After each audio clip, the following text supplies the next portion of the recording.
Video में हम लोग स्टार्ट करने वाले हैं एक न्यू चैप्टर जिसका नाम है कोऑर्डिनेट ज्योमेट्री। और कोऑर्डिनेट ज्योमेट्री का एक्सरसाइज 6 से बनाने के लिए आपको कुछ फार्मूला और कुछ कॉन्सेप्ट्स का ज़रूरत पड़ेगा। तो चलो पहले वो कॉन्सेप्ट और फार्मूला सीखते हैं, फिर एक्सरसाइज हम लोग सॉल्व करेंगे।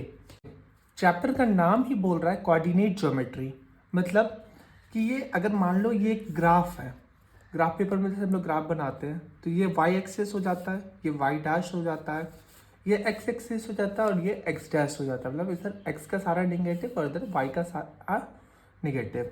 ठीक है, अगर मान लो हमको बोलेगा एक पॉइंट मार्क करो, मान लो ए एक पॉइंट है जो है -4 और 7, मतलब जो एक्स का है वो -4 है और जो वाई है वो 7 है। तो x का -4 यहाँ आया और y का 7 है यहाँ, तो वो एक पॉइंट मान लो यहाँ कुछ आ जाएगा a, क्या है -4 एंड 7। और मान लो कोई दूसरा पॉइंट है b, और b क्या बोल रहा है 2 एंड -5। तो 2 मतलब x का 2 और y का -5, x का 2 और y का -5, यहाँ पे कोई एक पॉइंट होगा b। ठीक है, 2 -5।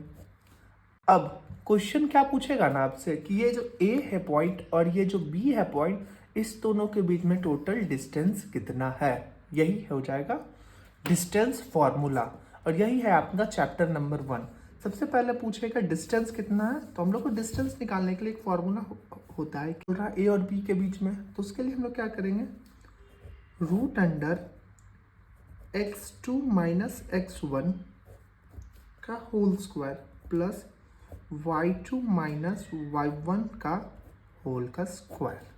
ठीक है, अब देखो यहाँ x2 क्या आया, जो आप है ना किसी को भी x1 x2 ले सकते हो। मान लो हम यहाँ x1 इसको ले लिए तो ये अपना x2 आ गया, और सेम हम लोग अगर इसको y1 ले लिए तो ये अपना कितना आ जाएगा, ये y2 आ जाएगा। ये तो नॉर्मल सा पॉइंट है।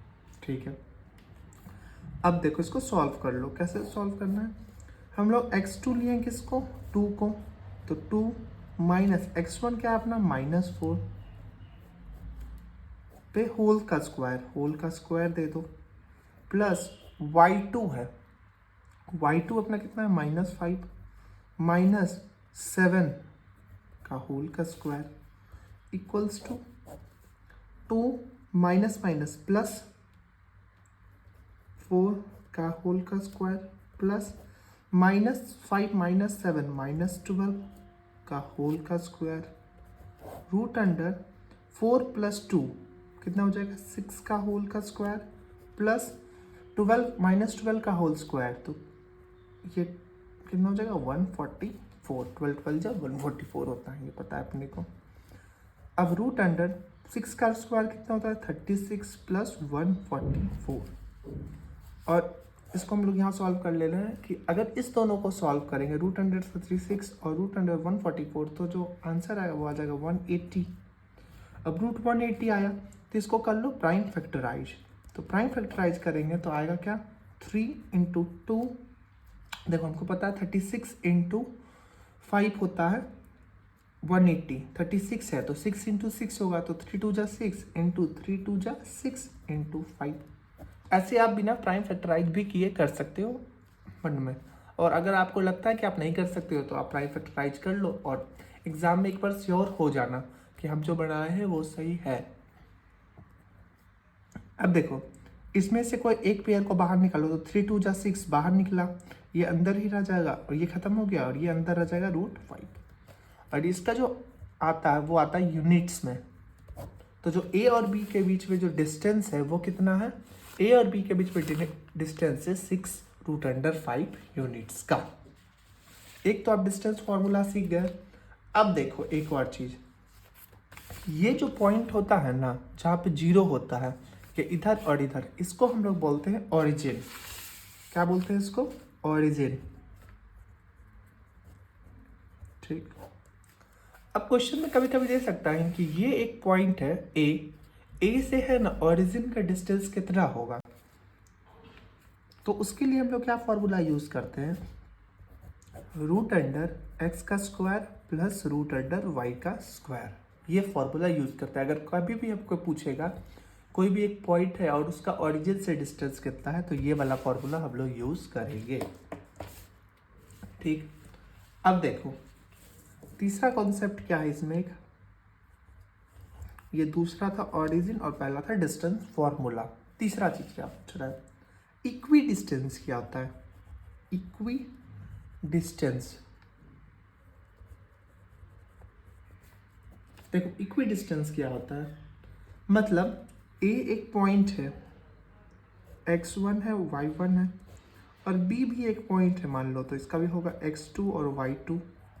ठीक, सेम जैसे a और b एक पॉइंट था, तो फिर इसमें भी है ना। और बोलेगा इक्वी डिस्टेंस है, मतलब मान लो ये एक लाइन है, यहाँ पे a है और यहाँ पे b है, तो कोई पॉइंट ऐसा होगा जहाँ से a तक का दूरी सेम होगा और वहीं से b तक का दूरी सेम होगा। मान लो अगर ये 2 यूनिट्स है तो ये भी 2 यूनिट्स होगा।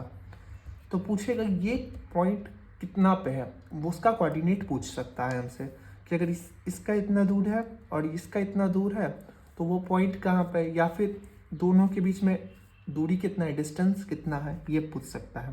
ये मान लो O है कोई एक पॉइंट, तो यहाँ से यहाँ तक का इक्वी डिस्टेंस क्या है, वो मतलब क्या, बीच वाला पॉइंट क्या है। और सेम ऐसा ही आता है तीसरा कॉन्सेप्ट भी, चौथा कॉन्सेप्ट भी है क्या, collinear point. Linear point, collinear point मतलब होता है ना, अगर कोई एक लाइन है और उसमें अगर 3 कोऑर्डिनेट है, मान लो A है, मान लो B है और मान लो C है। ठीक है, और तीनों है ना एक स्ट्रेट लाइन में है, तो तीनों पॉइंट को हम लोग क्या बोलेंगे, कोलिनियर पॉइंट। और यही था डिस्टेंस फार्मूला में, इससे ज़्यादा तो हम लोग को और कुछ नहीं पढ़ना है। अब हम लोग डायरेक्ट बनाएंगे एक्सरसाइज और उसमें देखेंगे कैसे हम लोग इस सारे जो कॉन्सेप्ट है, 4 कॉन्सेप्ट को हम लोग एक्सरसाइज 6A में अप्लाई करेंगे। तो चलिए सॉल्व करते हैं एक्सरसाइज नेक्स्ट वीडियो में। तब तक के लिए बाय। वीडियो अच्छा लगा हो तो लाइक कर दीजिएगा और चैनल को सब्सक्राइब कर दीजिएगा।